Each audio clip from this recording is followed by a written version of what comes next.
All right, wonderful people, welcome back to this wonderful channel where we bring you back-to-back update and information as it is hot. In case you have not joined our social media handle, what are you waiting for? Kindly go ahead and subscribe, like, comment, share, and also remember to on your notification button so that whenever our news drop, you go be the first. We'll collect them. Let's go down to the news proper as it is hot. Victory for Mazi Nnamdi Kanu, the leader of the indigenous people of Biafra, as court admits judgment awarding 1 billion to Nnamdi Kanu over 2017 military invasion. Remember that back in 2017, the military invaded Mazi Nnamdi Kanu's compound, which resulted to the loss of life of about 29 to 30 persons in his father's compound in Afaruku Ibeku, Umuahia, Abia State. According to the Sun newspaper on Wednesday, 21st of May, in a significant development in the ongoing legal proceedings involving the leader of the indigenous people of Biafra, IPOB, Nnamdi Kanu, the Abuja division of the Federal High Court has formally admitted into evidence 3 separate judgments previously delivered in favor of the separatist leader, one of which includes a landmark 1 billion compensation order against the Nigerian government. Among the judgments admitted is the ruling delivered by Justice Benson Anya of the Abia State High Court, which held the federal government accountable for the 2017 military raid on Kanu's residence in Umuahia, Abia State. Justice Anya had, in a fundamental rights enforcement suit brought by Kanu, declared the military operation illegal, unconstitutional, and a gross violation of the IPOB's leader's fundamental right. According to the judgment, the invasion carried out by the Nigerian army was not only unauthorized but also amounted to an infringement on Kanu's right to life, dignity of person, personal liberty, and fair hearing, as enshrined in both the 1999 Nigerian Constitution and the African Charter on Human and People's Rights. Consequently, the court ordered the federal government to pay Kanu a sum of 1 billion as compensation for the unlawful attack. Also admitted as evidence were 2 other certified true copies of CTCs of judgment, one in suit number FHC/UM/CS/30/2022 delivered on October 26, 2022, and another in suit number is E20/2023, both of which involve legal dispute between Nnamdi Kanu and the Federal Republic of Nigeria. Justice James Omotosho, presiding over the current proceedings in Abuja, admitted the 3 rulings into evidence during the cross-examination of a prosecution witness simply identified as Mr. BBB. The cross-examination was conducted by Senior Advocate of Nigeria, Sam Paul Erokoro, who led the defense team. The admitted judgments were marked as exhibits PWL, PWM, and PWN, further bolstering the defense's position in the ongoing trial. This development adds another layer to the protracted legal battles between the federal government and Nnamdi Kanu, whose detention and trial have continued to spark widespread debate, both within Nigeria and internationally. The court decision to admit this judgment may prove pivotal in determining the trajectory of the case as it progresses. All right, welcome back.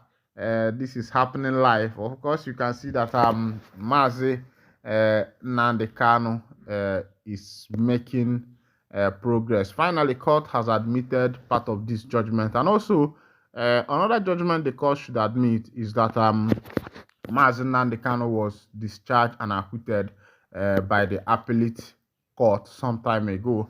Of course, this case was not supposed to be continued because he has been discharged and acquitted by the appellate court, of which after that, the then Attorney General of the Federation, Malami, took it up to the Supreme Court, seeking for the annulment of that particular judgment of the appellate court.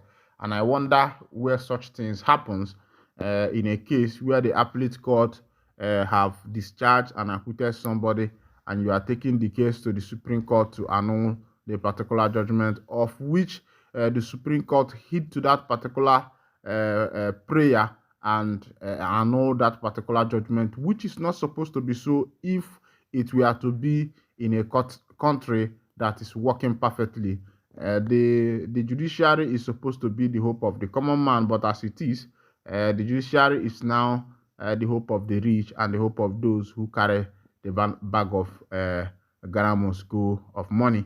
But as it is, it seems like Omotosho is doing something good and is dancing to the tune of law, because the best dance is to dance to the tune of law and heed to what the law is saying. Currently, yesterday, Kepu done the leak for Ivory Coast that there has been a coup in Ivory Coast resulting to taking their president. There has been a military coup in Ivory Coast. You can see the trend that is currently going on in Africa: Burkina Faso, Mali, Niger. Now is Ivory Coast, and currently Senegal have sent back all the French military to their country, deciding to maintain their sovereignty, which is a good one also. But this issue of coup d'etat, I wish other African countries like Nigeria, like Kenya, like Ghana, and all the rest of them, we see what is happening and learn their lessons and know that the people need a better country. Look at what is happening in Nigeria: the high inflation, the skyrocketing in the prices of things, the removal of the fuel subsidy, the current devaluation of the naira. All these things is not just to is not to favor the poor. All these things are all these implementations. They are all there to favor the rich, because the rich are now selling their oil at higher price and extorting the people, selling their things at higher price, extorting the people, devaluating the naira to do more business and get more gain through the dollar. That's all these things is all about. Sometimes people feel that some of this implementation is just to help the poor, but the poor are not helped. The poor are, plunging into hunger, plunging into a lot of things as the day goes by. All right.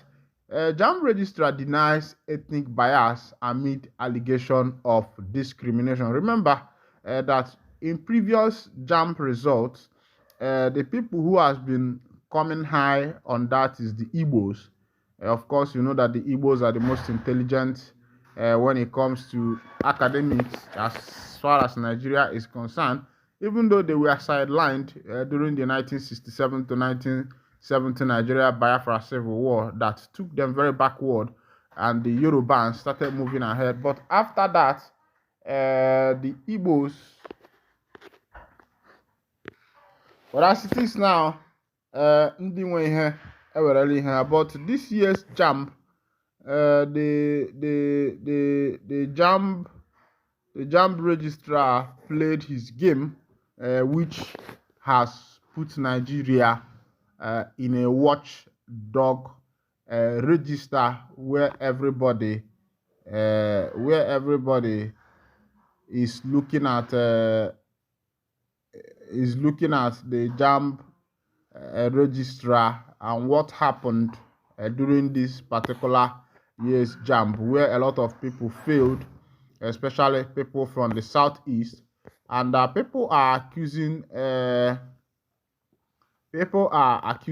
JAMB registrar of ethnic bias, that he wants some tribes to fail and others to win. Remember that people from the northern part of Nigeria, for a long time now, their cutoff mark has been very low, because people coming from that side are not usually into academics, and they are the ones who have the lowest cutoff mark. If somebody from the southeast is being admitted into the university, let's say for example with a score of 200, someone from the northern part can go in with a score of 100, and these people are saying human beings, but that's how it is here, and we cannot do anything. All right, this is where I'll be winding down the curtain, and if this is your first time of joining us, kindly go ahead and subscribe, like, and share. Thank you for listening. God bless you.